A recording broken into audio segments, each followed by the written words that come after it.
Beta option, लेकिन हमारे पास ये अगर पॉइंट ना होता तो बीटा ऑप्शन ठीक। मैंने आपको फॉर्मूला बिल्कुल परफेक्ट बताया। आप लोगों के पास नेक्स्ट आ गया क्वेश्चन, वो आ गया for an isochoric process work done by a system. सबसे पहली बात है आइसोकोरिक प्रोसेस में a process in which volume remain हमारे पास कांस्टेंट, वॉल्यूम कांस्टेंट है। तो भाई चेंज इन वॉल्यूम हमारे पास जीरो हो गया। चेंज इन वॉल्यूम जीरो हो गया तो वर्क किसके इक्वल है? पी डेल्टा वी के इक्वल। तो चेंज इन वॉल्यूम हमारे पास जीरो, तो वर्क डन भी हमारे पास जीरो होगा। तो दोनों केसेस में, एक्सपेंशन के केस में भी, और याद रखिएगा कि हमारे पास कंप्रेशन के केस में भी, आइसो हमारे पास आइसोकोरिक प्रोसेस में वर्क डन जीरो होगा। नेक्स्ट क्वेश्चन, क्वेश्चन नंबर 8 का जिक्र करते हैं। The heat transfer in a reversible isothermal of an ideal gas हमारे पास किसके इक्वल होगी? वर्क डन के इक्वल होगी। हीट हमारे पास किस में? अच्छा बेटा, आप लोगों ने एक बात याद रखनी है कि हमारे पास सबसे अहम बात, एक होता है रिवर्सिबल प्रोसेस, एक होता है इरिवर्सिबल प्रोसेस। सबसे पहली तो बात ये है कि आइसोथर्मल प्रोसेस में हमारे पास टेम्परेचर जोन सा होता है ना, वो कांस्टेंट होता है। अब जब टेम्परेचर कांस्टेंट होगा तो चेंज इन टेम्परेचर मेरे बेटा वो जीरो होगा। और आइडियल, फिर वही बात जो मैंने पहले एक्सप्लेन करवाई, आइडियल हमारे पास gas internal energy, ideal gas में हमारे पास, तवज्जो से बात सुननी है, आइडियल गैस में हमारे पास इंटरनल एनर्जी तो डिपेंड ही करती है टेम्परेचर के ऊपर, डिपेंड करती है टेम्परेचर के ऊपर। अब जरा मेरी बात सुने कि जब वो टेम्परेचर के ऊपर करेगी तो हमारे पास इंटरनल एनर्जी जीरो होगी। अगर इंटरनल एनर्जी जीरो है तो हम लोग फर्स्ट लॉ ऑफ थर्मोडायनामिक्स को देखेंगे कि इंटरनल एनर्जी किसके इक्वल, वो हमें पता है Q माइनस डब्ल्यू के इक्वल। तो ये तो जीरो हुई Q माइनस डब्ल्यू यानी हीट एडिड सिस्टम। तो हीट हमारे पास किधर गई? वर्क के इक्वल। तो मेरे प्यारे बच्चों, बात सिर्फ इतनी है कि work in reversible process, reversible process में जो दोबारा अपनी पहली पोजीशन पे आ जाए तो उसमें भी हमारे पास, मैं आपको बताना चाहता हूं कि रिवर्सिबल प्रोसेस में वर्क के इक्वल, और वर्क किसके इक्वल? आइडियल गैस कांस्टेंट और टेम्परेचर प्लस हमारे पास नेचुरल लॉग अब फाइनल माइनस इनिशियली वॉल्यूम के, वॉल्यूम के। सो हमारे पास एक लंबी बहस चल पड़ती है, लेकिन आप लोगों ने इतनी सी बात याद रखनी है कि हमारे पास रिवर्सिबल प्रोसेस में हीट ट्रांसफर टोटली वर्क के इक्वल होगी। Next question, question number 9, which one of the following process greatest, question number हमारे पास 9, which one of the following process has greater slope. हमारे पास किस में स्लोप, पीवी डायग्राम में V volume along x axis, जबकि pressure along Y axis. सबसे पहले मैं आप लोगों को एक बात बताना चाहूंगा कि स्लोप के हवाले से, स्लोप के हवाले से ये कह रहा है कि यहां पे हमारे पास ये एक्स एक्सिस है और दूसरी तरफ हमारे पास क्या है, वाई एक्सिस हमारे पास है। प्लीज, ये हमारे पास वाई एक्सिस है, जबकि मेरे बेटा यहां पे प्रेशर को ले रहा है अलोंग वाई एक्सिस, ठीक है, और यहां पे v को ले रहा है अलोंग एक्स एक्सिस। तो यहां पे स्लोप, स्लोप पहले तो मैं बात स्लोप की कर दूं।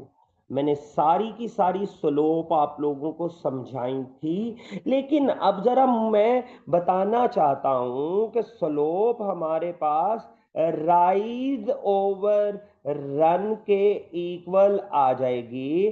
तो राइज ओवर रन से मुराद यहां पे मैं कह देता हूं change in pressure over change in volume, change in pressure change in volume के इक्वल। अब पहली बात आइसोथर्मल की कर लेते हैं, आइसोथर्मल की कर लेते हैं।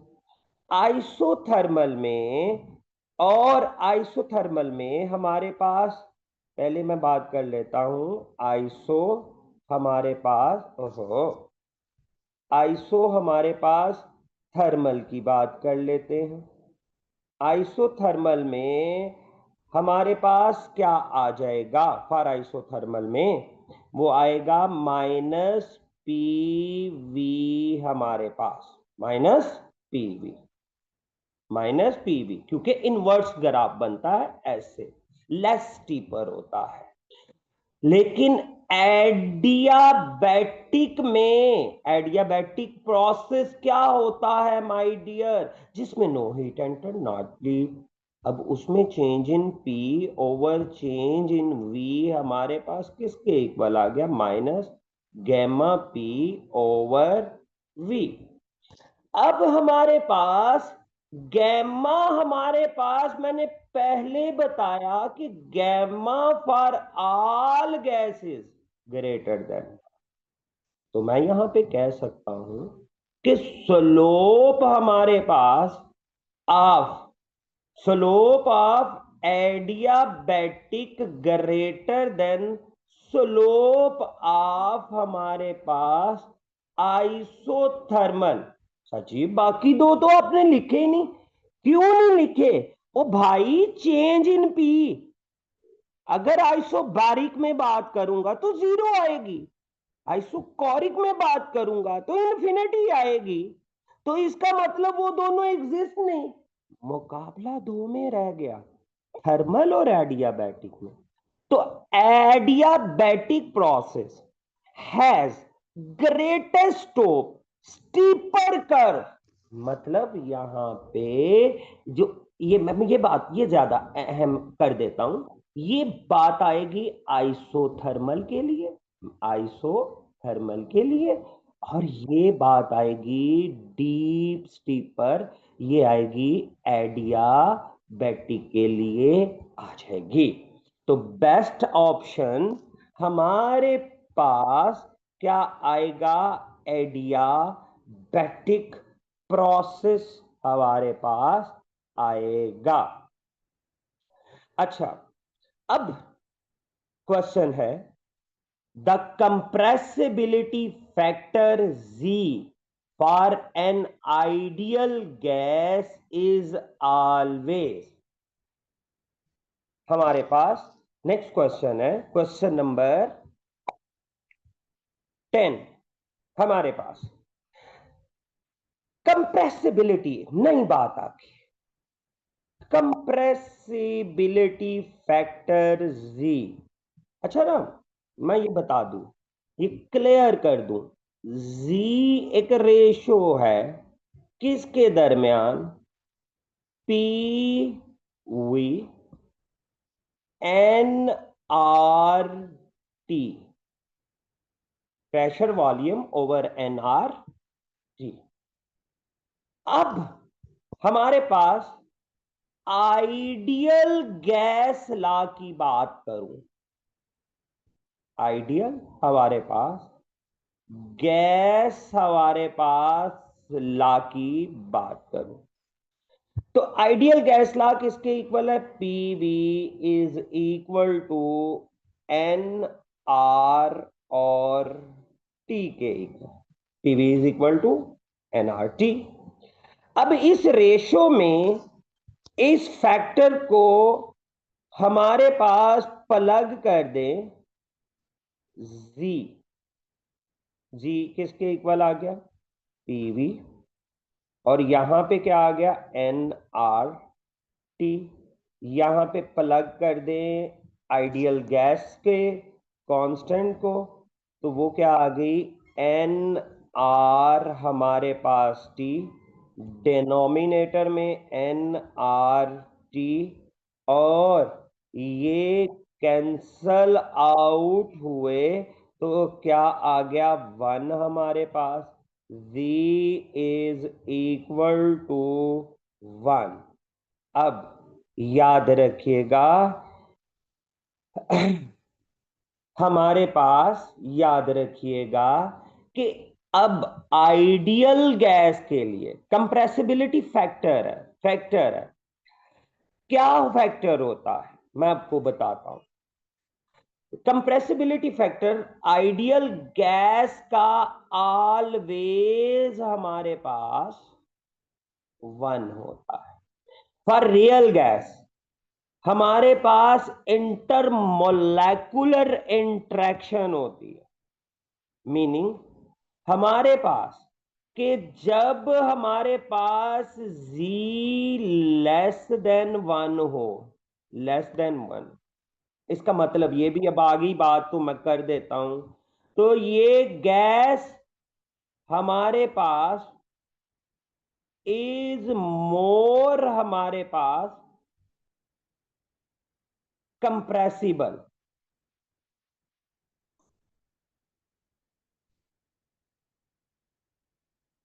मोर कंप्रेसिबल देन एन आइडियल।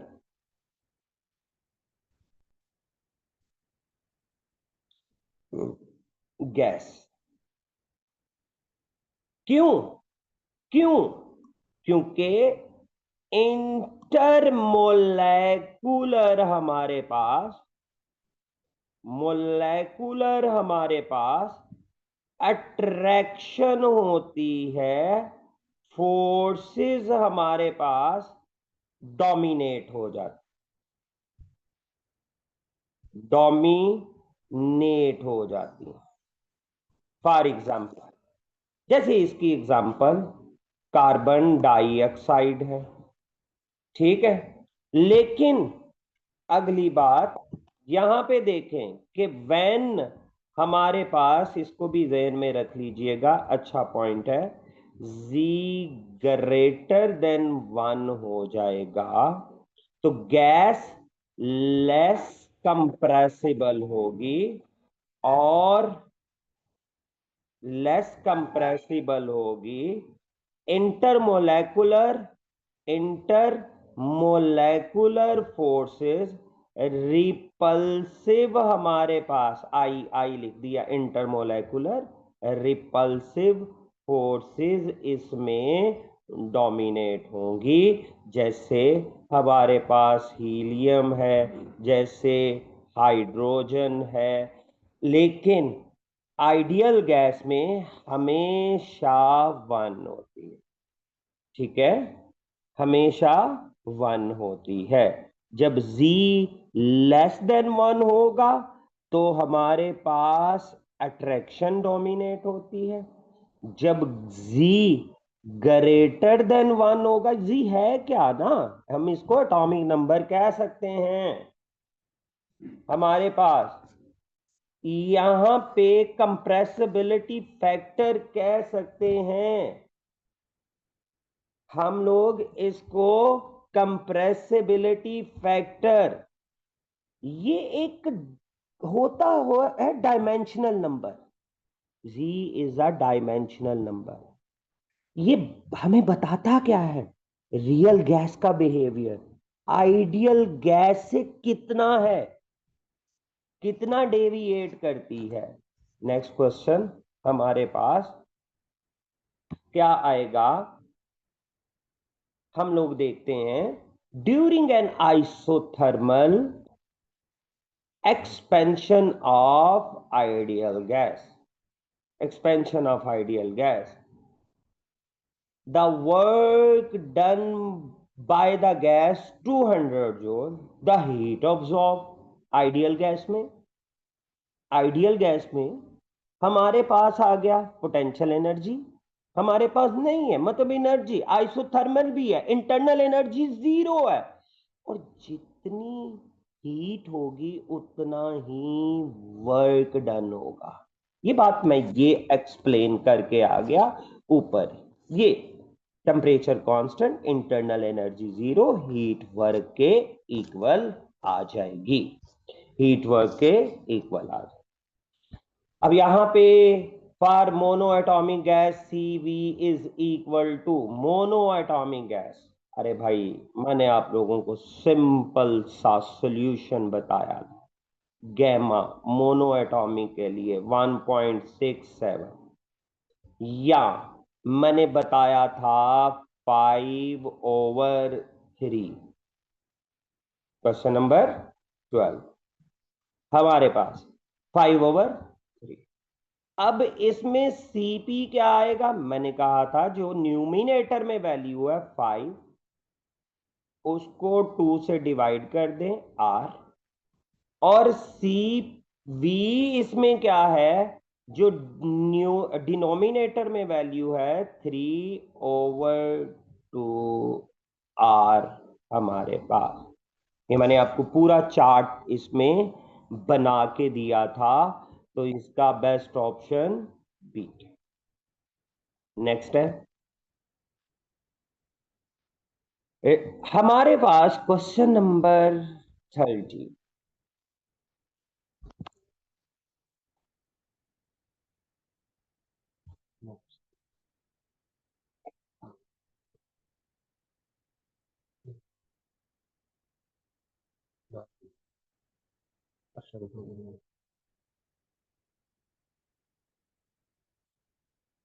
एक मिनट बेटा,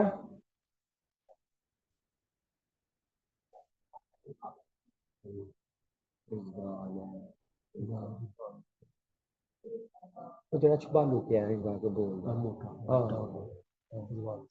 हाँ तांदरी नहीं है, फिर उन्होंने ऐसे हाल से फिर ऐसे वाले ने सोचा फिर इस्लाम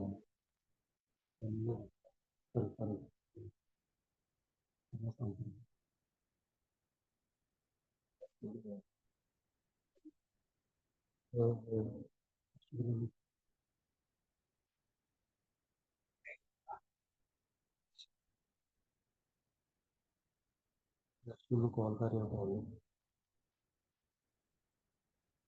पूरी लोग चेक करो कुछ ना मैसेज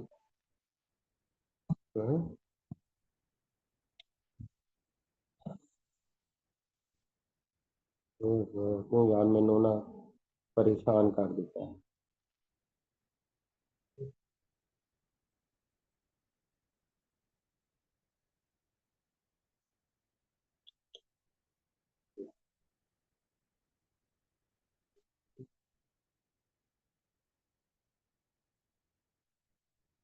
ओए होए होए होए।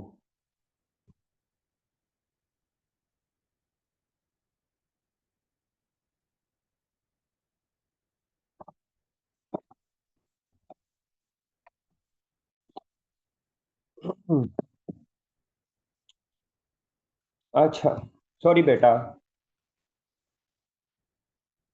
हमारे पास नेक्स्ट क्वेश्चन है, क्वेश्चन नंबर 13।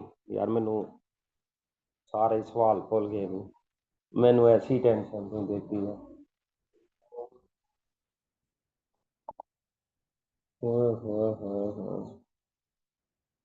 उफ, अल्लाह अकबर, अल्लाह खैर करेगा। अच्छा जी, इस क्वेश्चन में रेजिड्यूअल प्रॉपर्टी अब थर्मोडायनामिक्स रिप्रेजेंट। पहले तो मैं ये बताना चाहूंगा कि ये कौन सी प्रॉपर्टी होती है, क्योंकि थोरेटिकल है। इसको डिफाइन की जाती है कि डिफरेंस हमारे पास बिटवीन है द एक्चुअल हमारे पास,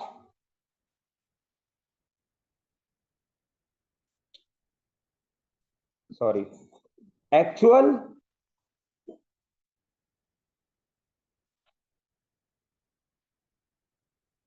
मतलब real gas, real gas value of thermodynamics, thermodynamics property and the corresponding corresponding यार आइडियल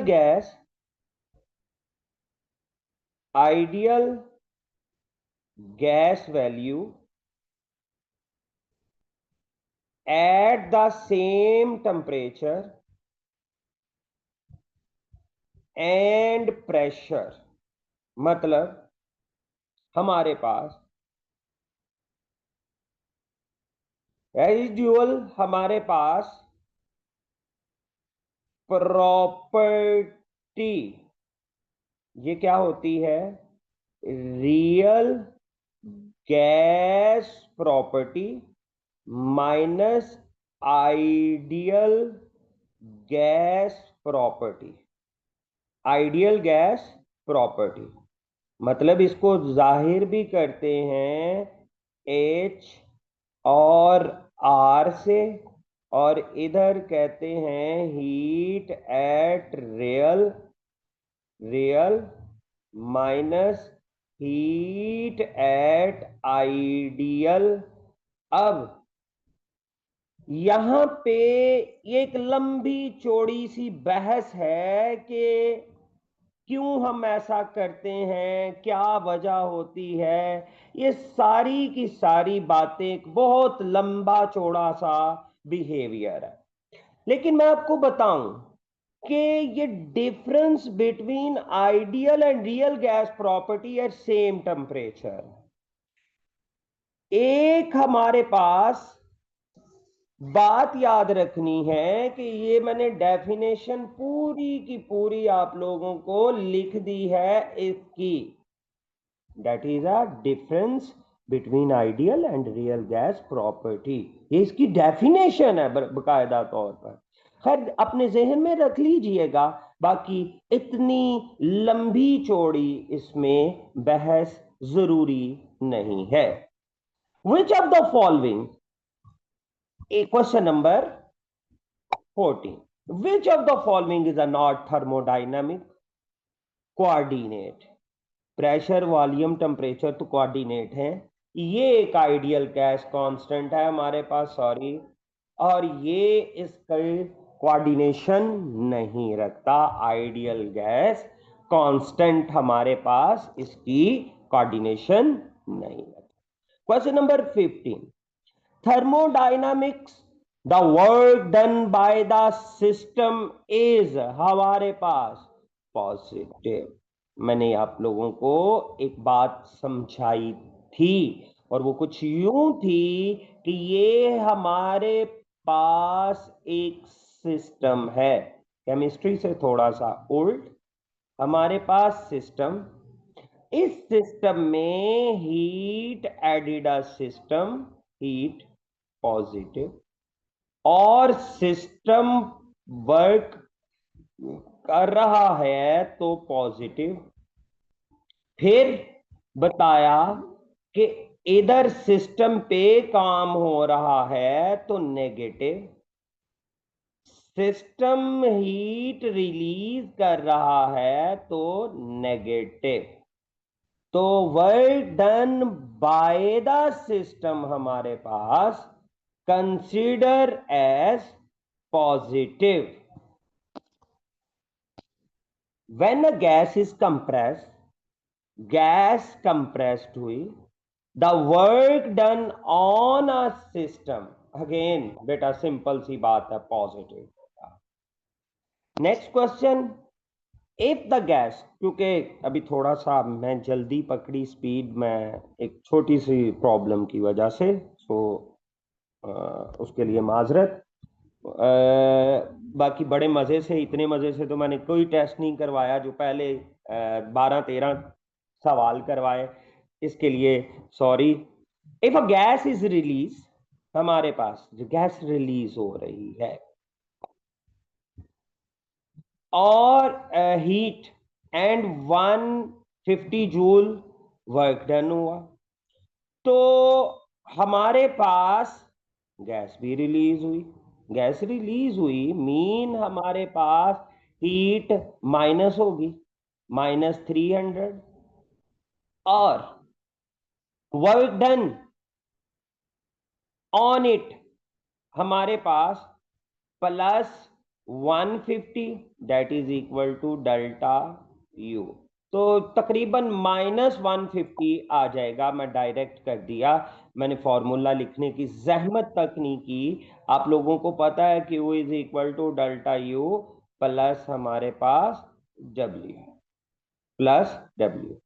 लेकिन हमारे पास यहां पे वर्क जोन सा है, ये -W होगा, ये -Q, ये फाइंड करनी है। ये उधर गया तो प्लस हो गया। नेक्स्ट हमारे पास क्वेश्चन नंबर 18, हमारे पास the heat capacity of non linear poly atomic gas हमारे पास at Y very high temperature approaches to, the heat हमारे पास capacity of non-linear polyatomic gas approaches to। अब देखें, मुश्किल बात नहीं है, पॉलीएटॉमिक गैस की प्रॉपर्टीज को देख लेते हैं और वो किसके इक्वल है। हीट कैपेसिटी जोन सी है ना, depend on degree of freedom पे करती है, डिग्री ऑफ फ्रीडम पे करती है। सबसे पहली बात है कि हमारे पास, हम लोगों को ये बात तो पता है कि degree of freedom for non linear poly atomic gas हमारे पास, हाय हाय हाय हाय हाय, कितनी लंबी बात है और मैंने छोटी करनी है इसको।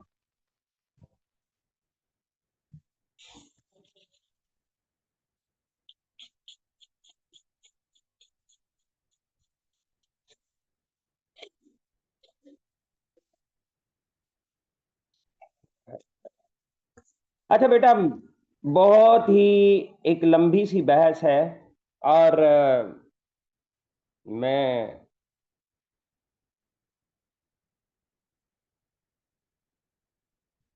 कहना चाह रहा था, बस ये आंसर आप लोगों को पता चल गया कि 7/2 है या 9/2 है। तो मुझे 2 से 4 मिनट देंगे, मैं इसको सॉल्व करवाऊंगा, लेकिन अभी तक मेरा बिल्कुल जहन नहीं चल रहा इस पे। बातें सारी की सारी घूमी जा रही हैं। मैंने आप लोगों को पहले भी बता दिया कि मैं आई एम सॉरी। कर लेते हैं इसका भी हल। पहली बात मैं आपको बताऊं कि नॉन लीनियर हमारे पास प्रॉपर्टी, एक होती है लीनियर प्रॉपर्टी, एक होती है नॉन लीनियर प्रॉपर्टी। तो पॉली एटॉमिक गैस में मिसाल ले लेते हैं O3, हमारे पास 3, मतलब नॉन लीनियर में 2 आ जाती हैं बातें। तो कौन कौन सी बातें आ जाती हैं? वो आ जाती है ट्रांजिशनल भी आ जाती है, ट्रांजिशनल भी आ जाती है, हमारे पास डिग्री ऑफ फ्रीडम 3 होता है, रोटेशनल भी आ जाता है, रोटेशनल भी आ जाता है, इसका भी डिग्री ऑफ फ्रीडम 3 होता है। लेकिन वाइब्रेशनल, वाइब्रेशनल हमारे पास, अब ये तकरीबन हमारे कंटेंट से बिल्कुल हट जाती है बात। लीनियर भी नहीं है, नॉन लीनियर भी नहीं है, लेकिन बात सिर्फ ये है कि मिली हुई इस बात से है कि पॉली एटॉमिक गैस तो है ना, पॉली एटॉमिक गैस तो है ना। तो हमारे पास पॉली एटॉमिक गैस के लिए हमारे पास वाइब्रेशनल होती है 3n-6।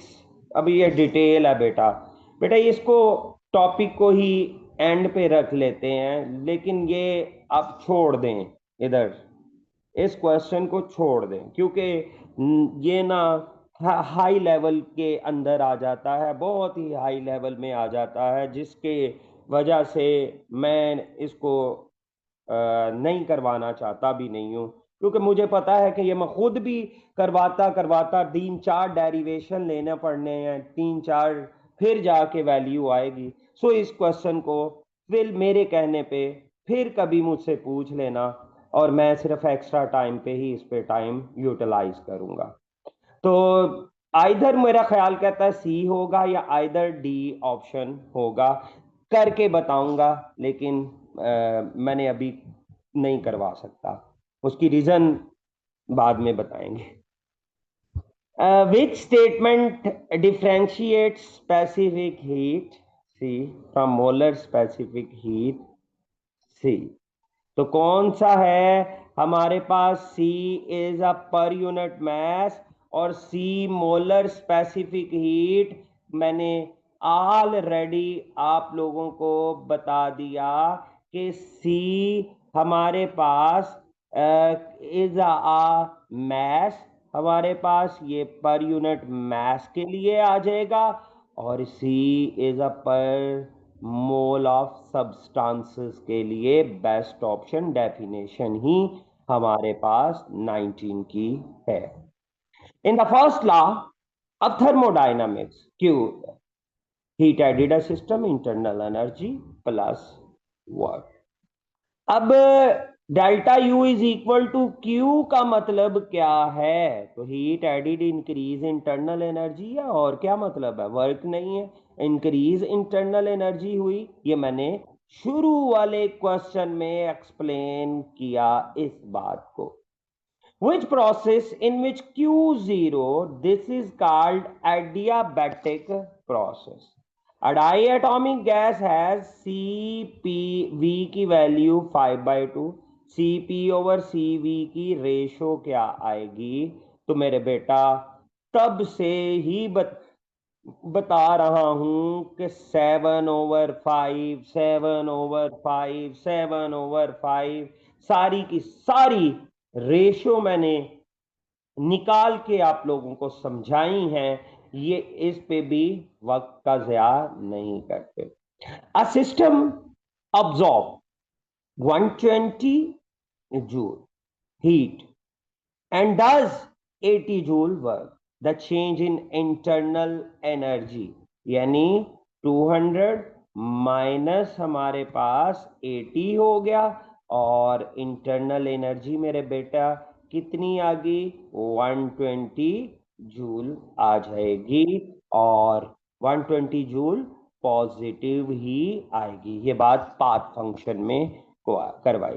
Boys law to hold good, the necessary condition is isothermal process, यानी PV is equal to constant. Next है unit of molar specific heat are same that molar sir gas कौन। जी जी sir sir 14 जी का बता देंगे, 14 का बता देंगे सर, 14 का। कहाँ पे है 14? हाँ बताया तो है इसका बेटा, और आर ओके सर, ओके। आर जी बेटा, मैंने सिर्फ एक क्वेश्चन आप लोगों को नहीं करवाया, और वो मैं खुद नहीं चाहता कि उसमें पढ़ें और आप बिल्कुल ही कहेंगे कि ये वाली बात 18 वाला। और मैं खुद भी थोड़ा सा एब्सेंट हूँ। पहले बिल्कुल ठीक था, चंगा पढ़ना शुरू किया था यहाँ से। हम लोगों ने आज समरी सुन लें। हम लोगों ने आज पढ़ा कि फर्स्ट लॉ ऑफ थर्मोडायनामिक्स किसे कहते हैं। हमने बताया कि फर्स्ट लॉ ऑफ थर्मोडायनामिक्स क्या होता है, हीट एडिड अ system internal energy plus work done. हमने आज बात बताई कि इसमें law of conservation of energy क्यों कहते हैं, कि इनपुट एनर्जी आउटपुट एनर्जी के इक्वल, हीट वर्क में कन्वर्ट, वर्क इंटरनल एनर्जी में, इंटरनल एनर्जी हीट में, लेकिन नेट एनर्जी कांस्टेंट ही होती है। हमने बात की कि हीट कैपेसिटी की, तो मैंने हीट कैपेसिटी को बताया कि heat capacity mass of substances और स्पेसिफिक हीट के प्रोडक्ट के साथ है, और हीट का मैस ऑफ सब्सटेंस से डायरेक्ट रिलेशन, और हीट कैपेसिटी का स्पेसिफिक हीट के साथ direct mass to heat capacity की रेशो रेसिप्रोकल ऑफ जोन सा है स्पेसिफिक हीट कैपेसिटी के साथ होती है। मैंने बताया आज के लिए जो नई बात कि हमारे पास स्टेट फंक्शन कौन कौन से होते हैं और पाथ फंक्शन कौन कौन से होते हैं। मैंने बताया कि स्टेट वेरिएबल जिसमें पी वी और टी जो इन पे डिपेंडेंट होते हैं वो सारे स्टेट फंक्शन होते हैं। मैंने उसकी बहुत सी एग्जांपल बताई, इंटरनल एनर्जी बताई, एंट्रोपी बताई, प्रेशर बताई, वॉल्यूम बताई, टेम्परेचर बताई, गिब्स फ्री एनर्जी बताई, एट्रा। मैंने कहा हीट और वर्क जोन से हैं, ये पाथ फंक्शन होते हैं। मैंने फिर molar specific heat at constant volume and constant pressure में डिफ्रेंशिएट किया। मैंने फिर हमारे पास स्लोप के मुतालिक बताया कि पी वी ग्राफ की स्लोप किस तरह हमारे पास आइसोथर्मल की होती है और एडियाबैटिक की। तो गैमा ग्रेटर देन 1 होता है, मैंने बताया कि slope of adiabatic greater than slope of isothermal. फिर मैंने आपको कंप्रेसिबिलिटी फैक्टर के मुतालिक बताया कि कंप्रेसिबिलिटी फैक्टर एक नंबर है जो डिफ्रेंशिएट करता है, और ये किसके इक्वल होता है? PV over nRT. मैंने बताया कि आइडियल गैस कांस्टेंट हमें पता है PV is equal to nRT, जब लगाया तो Z1 के इक्वल होता है। कंप्रेसिबिलिटी जी जेड लेस देन 1 हो तो गैस मोर कंप्रेसिबल होती है than an ideal gas. Intermolecular attractive force और डोमिनेट होती हैं जैसे कार्बन डाइऑक्साइड। इसी तरह Z ग्रेटर देन 1 हो तो लेस कंप्रेसिबिलिटी होती है, तो इंटरमोलेकुलर फोर्स बिहेव करती हैं, रिपल्सिव फोर्सेस डोमिनेट हो जाती हैं। मैंने और आपको बताया पाथ फंक्शन का, और मैंने बताया रेजिडुअल प्रॉपर्टी के मुतालिक बताया। ये एक डिफरेंस होती है बिटवीन आइडियल और हमारे पास रियल गैस की प्रॉपर्टी के मुतालिक। इसके बाद डिक्लाइन जूं शुरू हुआ मैं उठ ही नहीं सका। खैर मैंने बातें तो बहुत की आप लोगों को, लेकिन काइंडली एक क्वेश्चन 18 को मैंने खुद छुड़वा दिया कि रहने दें, इसको लंबी डेरिवेशन से करने की ज़रूरत है, और एक बहुत ज़्यादा लंबी डेरिवेशन है, मुझे आपको फिर डिग्री ऑफ फ्रीडम बताना पड़ेगा। डिग्री ऑफ फ्रीडम के बाद मुझे ऐसी ऐसी प्रॉपर्टीज़ बताना पड़ेंगी जो कि आप लोगों को भी बताते बताते तकरीबन 1 घंटा और लग जाएगा, और 1 घंटा सवा घंटा पहले भी हो गया है हमें पढ़ाते हुए। तो सॉरी बेटा, और कोई क्वेश्चन इससे रिलेटेड करना है तो मैं हाजिर हूँ, पूछ लें। सलाम वालेकुम, पूछें जल्दी जल्दी।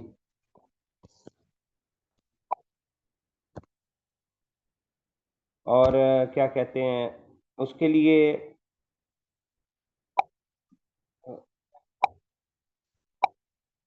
जी बेटा अभी रहते थे और हमें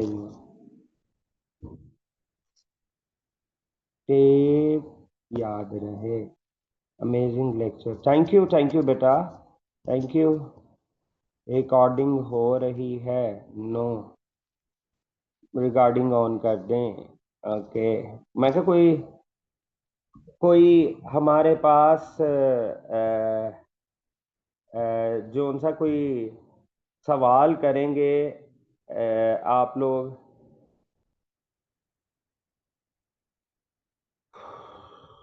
आप लोगों ने तो सवाल ही नहीं किया। अच्छा, एक सवाल आया है, बड़ा हैवी सा सवाल कर दिया आपने बेटा। कहते हैं कि सर जी गिब्स फ्री क्या होता है? एक क्रिकेटर है ना गिब्स, हर्षल गिब्स, मैं तो यहां से याद रखा हुआ है उस बंदे को।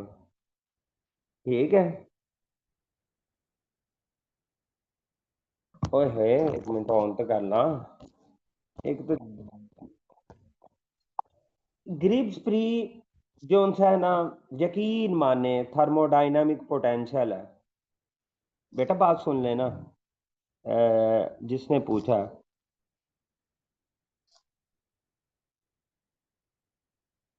अच्छा, नहीं पढ़ा पहले, बिल्कुल नहीं पढ़ा होगा मैंने, वही स्टेट फंक्शन बताए हैं तो मैंने लिख दिया। गिब्स फ्री पता क्या होता है? थर्मोडायनामिक पोटेंशियल होता है, जो हमें बताता है कि कोई प्रोसेस स्पॉन्टेनियस होगा या नहीं होगा कांस्टेंट टेम्परेचर और प्रेशर पर।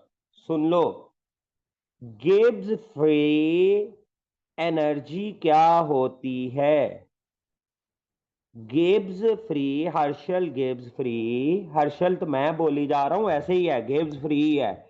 गिब्स फ्री हमारे पास एनर्जी एक थर्मोडायनामिक्स पोटेंशियल है जो हमें बताता है कि कोई भी प्रोसेस स्पॉन्टेनियस होगा या नहीं।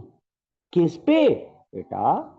कांस्टेंट टेम्परेचर और प्रेशर पर। ठीक है, तो बस ये बात याद रखिएगा, और मैं इसके मुतालिक बहुत लंबी चौड़ी बहस नहीं करना चाहता, क्योंकि पहली दफा सुना है ना, एक इजाफा कर लीजिएगा अपने नॉलेज में। थैंक यू बेटा, और सवाल कोई करना हो? सवाल किया करो यार, सवाल किया बेटा, बहुत शुक्रिया आपका, जो यकीन माने यही हमें रिवॉर्ड मिलता है कि आप इतनी सी बात कह देते हैं, तो हमारे लिए इतना ही शुक्रिया। Thank you so much. सलाम वालेकुम, अपना ख्याल रखिएगा और अपने ही घर वालों का भी। सलाम वालेकुम।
जी जो खराब है वही देखने। यार 7वां और 11वां मेरा इसमें क्यों गलत था, एक मैं देखूं 7वां और 11वें का आंसर था, वो मैं देखा ही नहीं था। 7वें 11वें का, 7वें का तो ये था ना। यार इसका कहीं से भी लगता है 150 जाउल बन रहा है।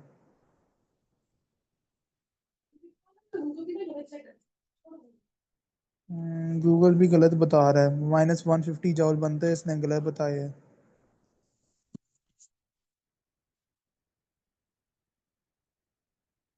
क्योंकि देखो ना, माइनस के क्यू माइनस डब्ल्यू होता है, तो माइनस माइनस प्लस हो जाता है, तो माइनस क्यू प्लस डब्ल्यू होना था, तो -50 जाके आंसर आना था, इसने गलत बताया है।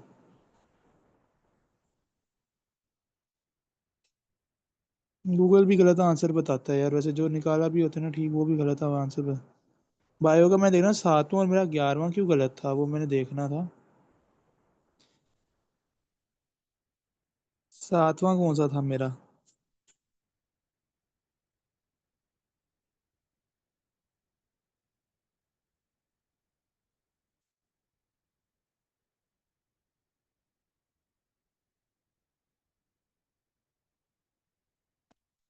11वां था क्या? अच्छा।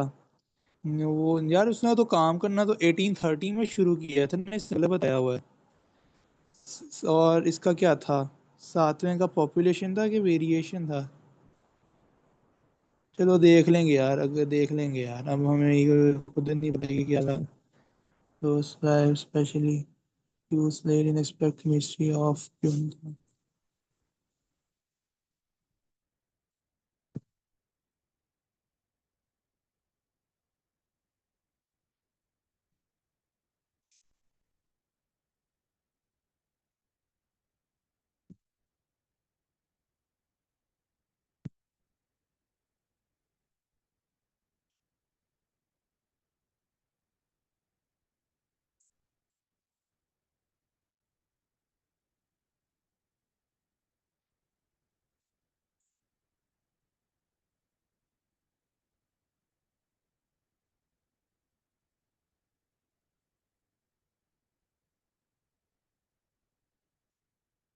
अच्छा, जो ये आयशा खालिद है, ये भी इसमें स्टेप्स की लड़की है, स्टेप्स इधर से मैं पढ़ता हूँ।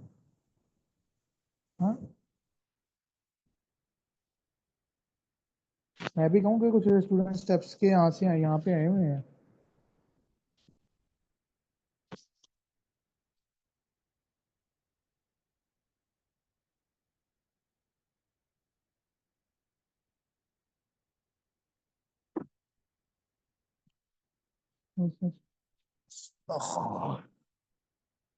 यार मैंने अभी खोल के रखा हुआ है हालांकि।